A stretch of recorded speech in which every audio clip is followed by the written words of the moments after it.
ERD is the leader in repair of the Detroit Diesel CPC4 truck controllers used in the Freightliner Cascadia family of trucks.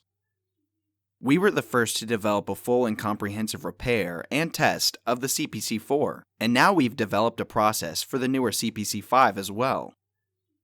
The video shows our technician running through each of the CPC5's individual processes as a test.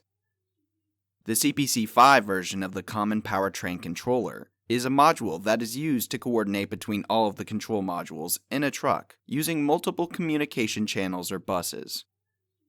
We developed a system which allows us to simulate the other modules and get the CPC5 to boot up thinking it's installed within a working truck. We then verify the module can send and receive data on its buses.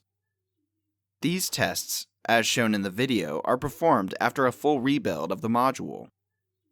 This service is far different from our CPC4 service, since this module is manufactured by Bosch and has a different build from the Continental CPC4. We retain the programming of the module, so it should not need to be reprogrammed unless it's being installed into a different truck. If you have a CPC5 or 4, reach out to us, and we'll get you back up and running.